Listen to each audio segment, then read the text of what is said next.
Se lo pregunto a Richard Arce, ex congresista, nos acompaña esta tarde y nos ayudará a hacer el análisis. ¿Cómo estás, Richard? Bienvenido. Buenas tardes, un gusto como siempre dialogar contigo. Bueno,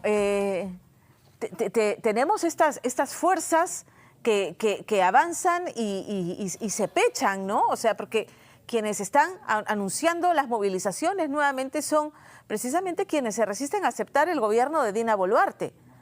Sí, lo más importante es el resultado de las encuestas. Creo que es muy importante.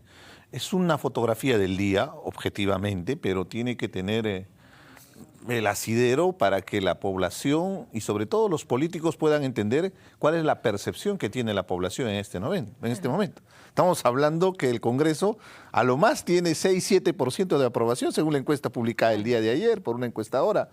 Con lo cual estaríamos jugando hasta con el error de la muestra, ¿no? El error estadístico que existe ahí, que probablemente no tenga ni 1 ni 2%. Y en el caso del gobierno, de la misma manera, 80% de desaprobación. Si uno no tiene una lectura de lo que está sucediendo, estás con una ceguera evidente que va a generar consecuencias. Y lo que acabas de manifestar hace unos minutos respecto a lo del congresista, que por cierto condenamos abiertamente cualquier acto de violencia. O sea, la forma de protestar, de manifestarse, no es con violencia.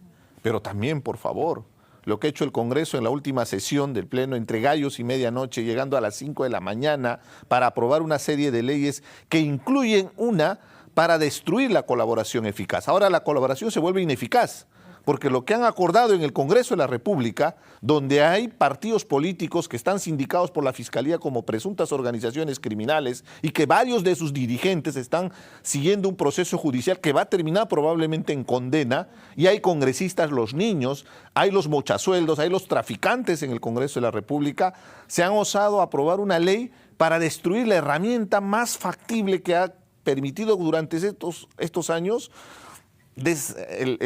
desentrañar la corrupción que involucra inclusive a presidentes de la República. ¿Por qué? Fíjate, es tan simple lo que están haciendo, discúlpame, estos sinvergüenzas, da mucha cólera, porque para empezar, quieren que solo el fiscal titular sea el único que recabe la información de la colaboración eficaz. Entonces, ¿para qué tienen los fiscales adjuntos? ¿Para qué tienen el equipo de trabajo? Con la carga procesal que tienen, evidentemente se le asigna un pool de fiscales para que lo apoye. Pero lo más grave viene en el periodo de la investigación.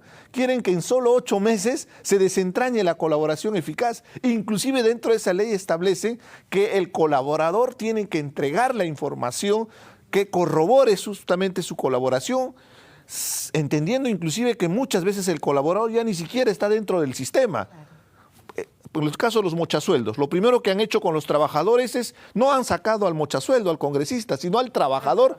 Inclusive hay una mujer que está embarazada, ni siquiera han respetado esto. Entonces, esa persona, ¿cómo va a corroborar su información si ya no está dentro de la institución? Y además, cuando se enteran los que están involucrados en el delito de una colaboración eficaz, empiezan a jugar. Ha sido A, ha sido B, ha sido C, ha sido D, porque ellos saben con quiénes han estado interactuando. Y lo primero que van a hacer es desaparecer las pruebas. Entonces, ¿cómo el colaborador va a entregar pruebas si ahora la ley le limita, le pone prácticamente una camisa de fuerza a la Fiscalía para que investigue? Me causa mucha indignación porque la lucha contra la corrupción se está destruyendo en este Congreso, y por eso, o sea, no estoy justificando, pero la gente está hastiada de los congresistas, ¿no? Entiende y sabe exactamente lo que está pasando, y tenemos a un presidente del Congreso que, digamos, también, entre gallos y medianoche, porque es una conferencia que se dio sí, lamento que no hayan sancionado debidamente a los congresistas que recortaron sueldos. Estamos a pocas semanas de que se decida la conformación de la mesa directiva, y el Congreso nuevamente está actuando, protegiéndose unos a otros, porque está en juego toda la negociación para ver quiénes tienen los votos para pasar a formar la mesa directiva. Y en realidad hay una componenda explícita. La extrema derecha y la extrema izquierda están unidos, y es una especie de componenda de entrega de votos. Tú me ayudas en esta votación y yo te ayudo en la otra. Porque en eso es lo que ha sucedido en la sanción contra la fiscal suprema, Zoraida Ábalos.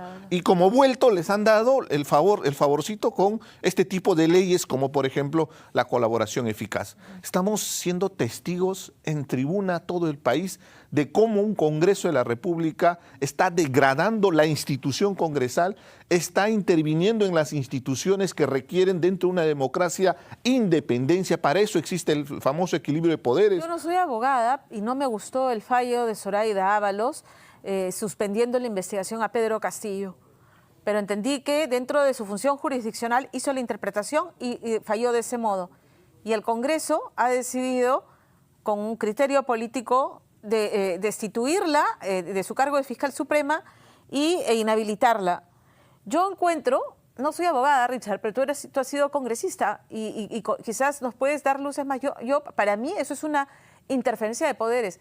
No es, creo yo, la función del Congreso destituir a una fiscal de la nación, a una fiscal suprema. Y por un tema de a menos que haya realmente, no sé si no me parece que esté debidamente motivada la infracción constitucional que le atribuyen. No, esto es venganza política, Ajá. Porque hay una cuestión objetiva.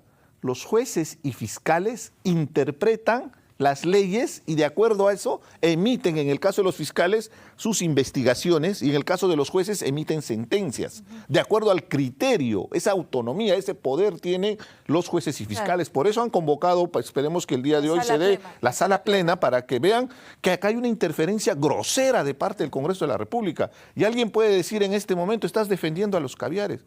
Para empezar, Pamela, quiero ser muy transparente. La señora, la fiscal de la Nación Ábalos, nos denunció a mí, a Vizcarra, a Salvador del Solar por el cierre del Congreso de la República. He tenido que seguir un proceso, he tenido que pagar abogados y todo un dolor de cabeza, porque el día que cerramos ese Congreso, que se había convertido en un antro, porque debes recordar a los cuellos blancos que fueron blindados y por eso Inostroz está inclusive fuera, fue igual a medianoche. Nosotros lo hicimos de la manera, con un desprendimiento. Yo perdí el trabajo, perdí el poder y todos los beneficios, inclusive estábamos acá en Lima, yo soy de provincia. Pero el objetivo no era un tema personal. Y después me gané un proceso. Entonces, si yo actuaría con ese instinto primario, irresponsable, actuaría con venganza, pues. Claro. Y eso es lo que están haciendo en el Congreso de la República. Pero no, acá no es la señora Ábalos. Acá es la institucionalidad del país, donde se requiere independencia de la labor y la función. ¿Cómo puedes sancionar por una decisión que toma, en este caso, una instancia como es la Fiscalía de la Nación a través de la señora Zoraida Ábalos? Y ese día lo mostraba, porque inclusive la congresista Gladys Echaíz había archivado 2 casos de Alan García cuando presentaron la denuncia. Además, objetivamente, si entramos a ese mismo criterio, ¿qué hizo este Congreso durante 17 meses, pues?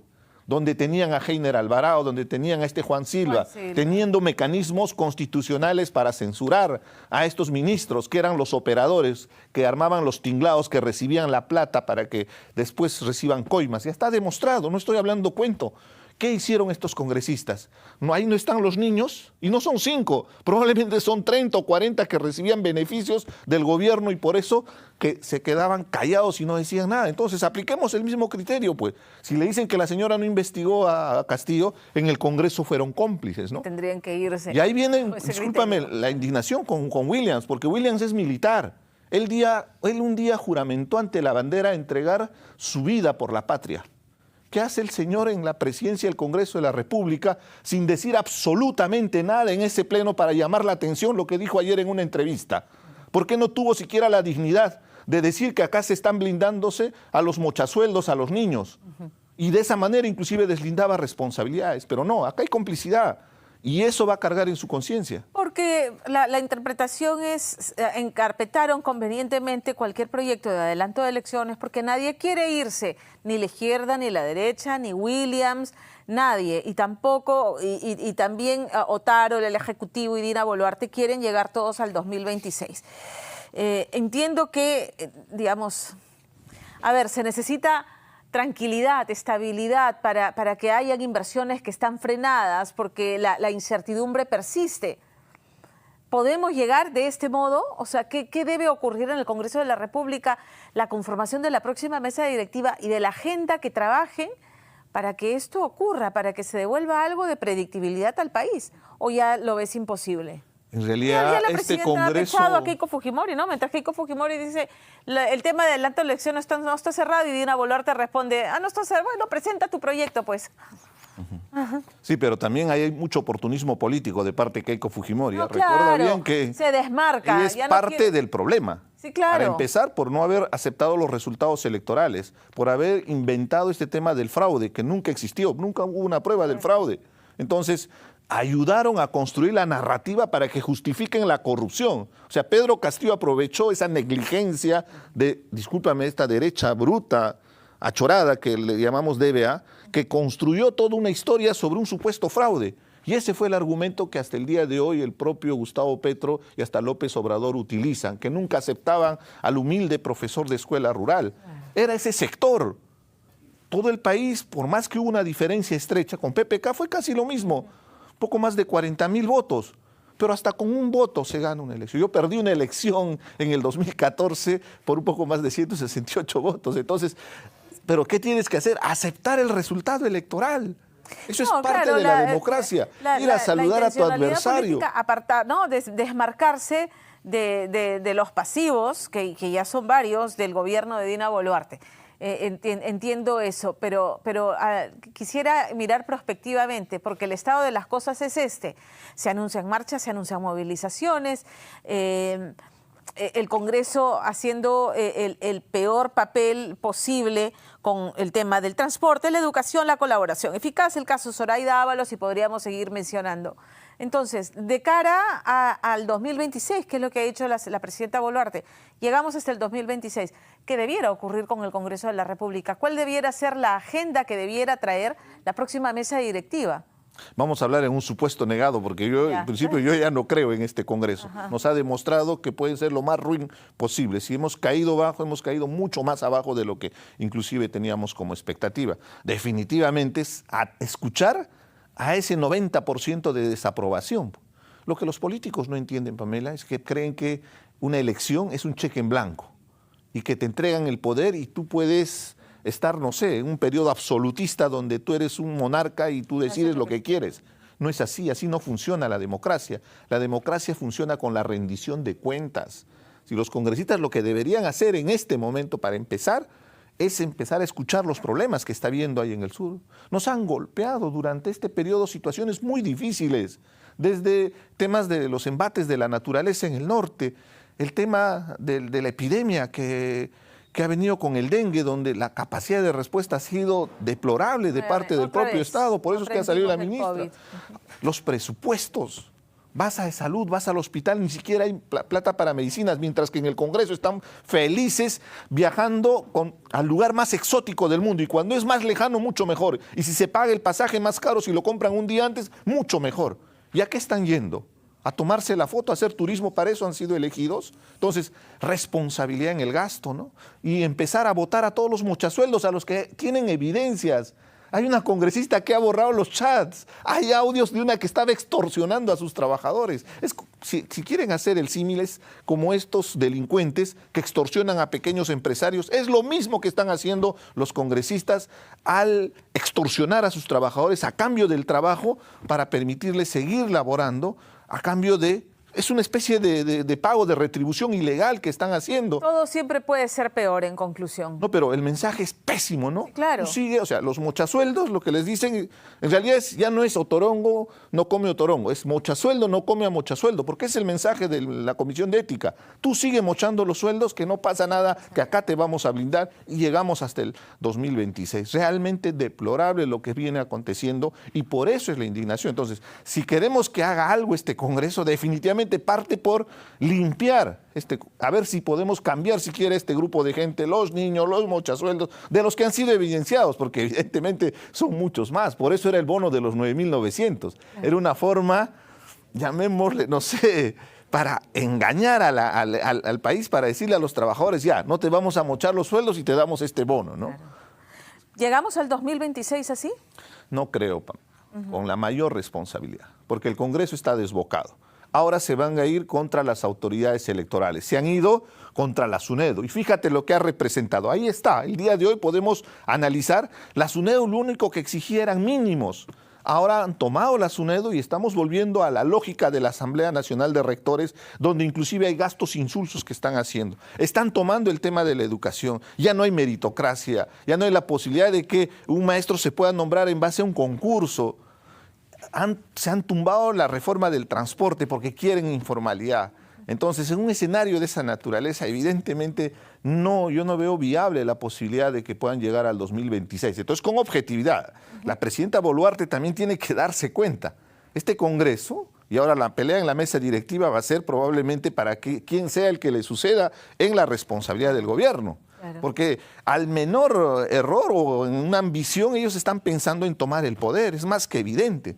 Y para eso, ahí no les importa, ahí no se hacen remilgos a la hora de juntarse la extrema derecha y la extrema izquierda. Ahí están los revolucionarios, puede Vladimir Cerrón, votando de la mano con el fujimorismo. Claro. O sea, lo más rancio de la izquierda con lo más rancio de la derecha, unidos en estas contrarreformas, destruyendo la institucionalidad del país y sobre todo blindando inclusive a presuntos delincuentes. Si la pretensión es quedarse hasta el 2026, un proyecto de adelanto de elecciones, digamos... No, eso no va a ser posible, pero además tienen el respaldo del Tribunal Constitucional. Habrás visto la entrevista al presidente del Tribunal Constitucional que decía que para que se aplique una cuestión de confianza, para que se disuelva el Congreso tiene que estar de acuerdo. O sea, ahí se rompe el equilibrio de poderes. Por eso, entonces, es irracional. Digamos, si no viene por un proyecto que no va a prosperar al interior del legislativo, cualquier, digamos, hecho disruptivo va a venir desde las calles. Justamente, y eso es lo peligroso, porque estamos viendo que la manifestación puede ser violenta. Ya hemos vivido durante el inicio de año, son más de 60 muertos, 49 de ellos casos donde hay claras violaciones a los derechos humanos. Entonces queremos llegar a ese clima de violencia, queremos generar ese ambiente de violencia. No puede ser posible. Entonces, pero lamentablemente cada acción tiene una reacción natural y evidentemente en el caso de los congresistas están exacerbando el sentimiento de la población. Y tal vez ellos se sientan en este momento con todo el poder, pero te repito, ellos tienen que rendir cuentas.